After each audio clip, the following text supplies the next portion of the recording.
Hello বন্ধুরা, good morning. তো দেখো এই যে কই মাছ আর লাইয়ের পাতা, তো লাইয়ের পাতা দিয়ে কই মাছ ভাতে সিদ্ধ দেব।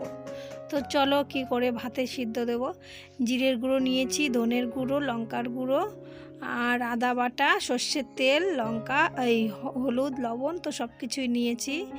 নিয়ে এখন দেখো ভালো করে মাখিয়ে নিচ্ছি মশলা দিয়ে। সব মশলা গুঁড়ো গুঁড়ো মশলাই নিয়েছি, আজকে আর বাটা মশলা নিচ্ছি না, কারণ কি আমার পায়ের অবস্থা একদমই খারাপ। এর জন্য সব গুঁড়ো মশলা নিয়েই আমি রান্না করব আজকে। এর ভিতরে কিন্তু আমি পেঁয়াজ রসুন দেবো না, ঠিক আছে? তো চলো মাছগুলো ভালো করে সুন্দর করে মাখিয়ে নেই। লঙ্কার গুঁড়ো, জিরের গুঁড়ো, আদা আর লবণ, হলুদ, সর্ষের তেল দিয়ে তো মাখিয়ে নিচ্ছি ভালো করে। মাখিয়ে নিয়ে সুন্দর করে মাখিয়ে নিয়ে আমি একটু কিছুটা টাইম রেখে দেবো। তারপরে লাইয়ের পাতাগুলোকে আমি একটু ভালো করে ধুয়ে নেব, ধুয়ে তো নিয়ে আসবো।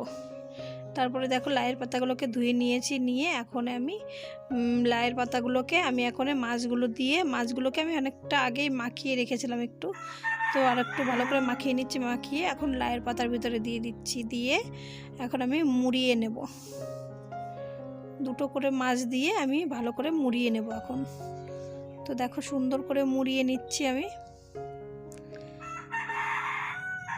মাছগুলো দুটো করে দিয়ে এখন ভালো সুন্দর করে মুড়িয়ে নিয়ে তারপরে সুতো দিয়ে পেঁচিয়ে নেব।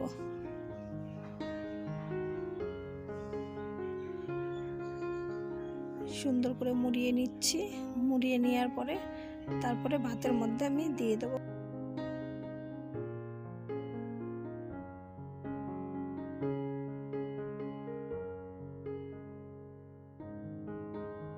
তারপরে দেখো আমি এদিকে উনুনটাও ধরিয়ে দিয়েছি, দিয়ে এখন আমি ভাতের হাঁড়িতে চাল দিয়ে দিচ্ছি, কারণ কি অল্প করে চাল দিয়ে রান্না করব, একবারের মতন খাওয়া হবে তো।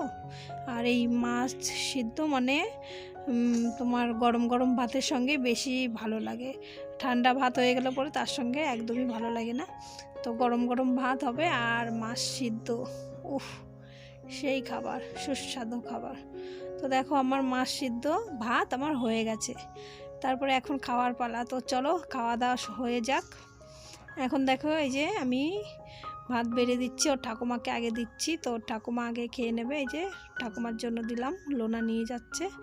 তারপরে বন্ধুরা ভিডিওটা অবশ্যই দেখো, আর কেমন হলো অবশ্যই কমেন্ট করে বলো।